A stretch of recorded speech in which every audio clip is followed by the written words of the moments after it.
নমস্কার বন্ধুরা, এই রকম মেথি পরোটা ও এই রকম টাইপের ভিন্ন স্বাদের আলুর দম রেসিপি শেয়ার করছি আপনাদের সঙ্গে।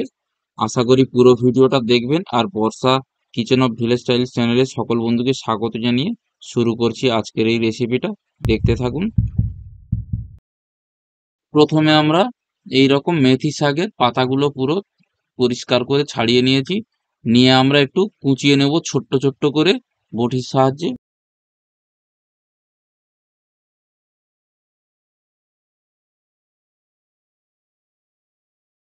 এইবার এই মেথি শাকের মধ্যে প্রথমে আমরা একটু আদা বাটা দেব, আর দিয়ে দেব স্বাদ মতন লঙ্কা, যে যেরকম ঝাল খাবে সেই অনুপাতে। আর দিয়ে দেব সাদা তেল, আর একটু স্বাদ মতন লবণ দিয়ে দেব। লবণটা মোটামুটি পরিমাণ মতন আন্দাজ করে দিতে হবে। দিয়ে সমস্ত উপকরণগুলি হাত দিয়ে চটকে চটকে ভালো করে মাখাবো শাকের সঙ্গে। এবার ওই শাকের মধ্যে আমরা কিন্তু এখানে ময়দা ব্যবহার করছি না, আটা আটা দিয়েই তৈরি করছি। তাই আটা ভালো করে মিশিয়ে একটা স্মুথ ডো তৈরি করে নেব। প্রথমে ভালো করে শাকের সঙ্গে এরকম আটাটাকে মাখাতে হবে। তারপরে অল্প অল্প জল দিয়ে এইভাবে মাখাতে মাখাতে একটা ডো তৈরি করে নিতে হবে সফট। নিয়ে ওটা কিছু সময়ের জন্য রেস্টে দেব। ততক্ষণে আমরা একটা কড়াইতে কিছুটা জল দিয়ে ছোট্ট ছোট্ট আলু সিদ্ধ করতে দেব।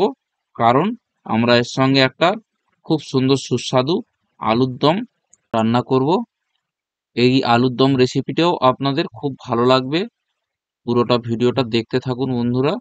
ভালো লাগলো কিনা কমেন্টে যেন জানাতে ভুলবেন না। আমাদের এখানে কিন্তু আলুগুলো সিদ্ধ হয়ে গেছে।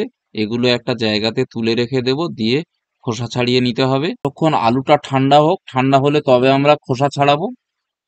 আর এদিকে একটা চুলাতে আমরা একটা তাওয়া বসিয়ে দিয়েছি, তাওয়াটা হিট হোক। ততক্ষণে ওই যে ডোটা তৈরি করে রেখেছিলাম ওটাও কিছুক্ষণ রেস্ট হয়ে গেছে। ওর মধ্যে ছোট্ট ছোট্ট লেচি করে রুটির মতন বেলে নিতে হবে। এরভাবে বেলনি কাঠে দিয়ে বেলা হয়ে গেলে ওই তাওয়ার মধ্যে আমরা দিয়ে প্রথমে শুকনো ভাজবো। তারপরে কিছুক্ষণ পরে যখন দুপাটটা একটু আঁচ লেগে যাবে, মানে একটু কালার চেঞ্জ হয়ে যাবে, তখন একটু সাদা তেল দিয়ে দেব।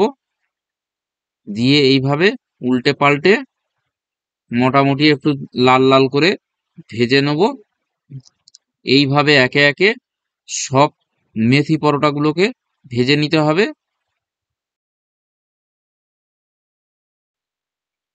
এবারে আমরা আলুর দমের জন্য যে আলুগুলো সেদ্ধ করে রেখেছিলাম ওই আলুগুলোকে ছাড়িয়ে এইভাবে পরিষ্কার করে নিয়েছি। নিয়ে একটা কড়া বসিয়ে ওতে একটু সাদা তেল গরম করতে দিয়ে ওই আলুগুলোর মধ্যে নুন আর হলুদ মাখিয়ে ভালো করে ওই তেলে ভেজে নেব।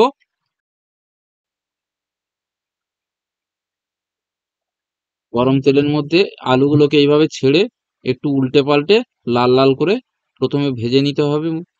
ভেজে নিলে এর কাঁচা গন্ধটা অটোমেটিক চলে যাবে, তাতে স্বাদটা অনেক ভালো আসবে।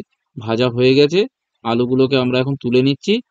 তুলে নিয়ে কড়াটা পরিষ্কার করে ওই কড়ায় আরেকটু সাদা তেল দিয়ে দিয়ে প্রথমে ফোড়নে আমরা ব্যবহার করছি প্রথমে এলাচ, তারপরে শুকনো লঙ্কা, তেজপাতা আর কয়েক টুকরো লবঙ্গ দিয়ে এবারে আমরা পেঁয়াজ দিয়ে দিচ্ছি। পেঁয়াজটা ভেজে একটু মোটামুটি লাল লাল মতন হয়ে এলে ওর মধ্যে আমরা দিয়ে দেব রসুন বাটা, বা থেঁতো করে দিলেও হবে, অসুবিধা নেই।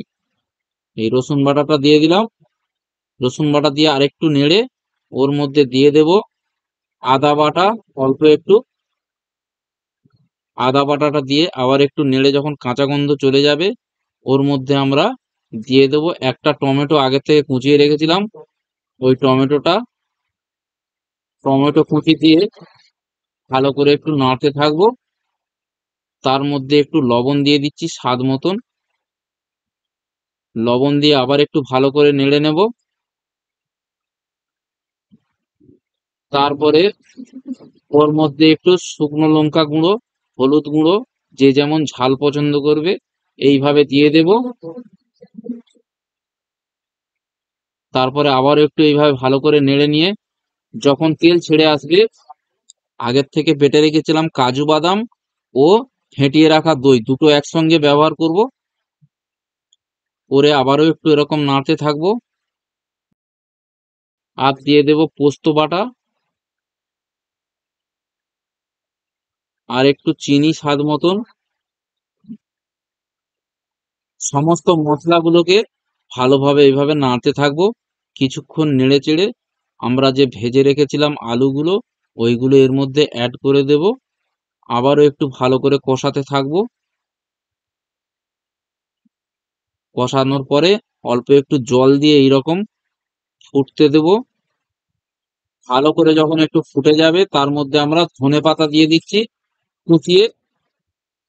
ধনেপাতা দিয়ে আবার কিছুক্ষণ নেড়ে একটু যখন মোটা মোটা হয়ে যাবে, আমরা নামিয়ে নেব আর গরম গরম মেথি পরোটার সঙ্গে সার্ভ করব।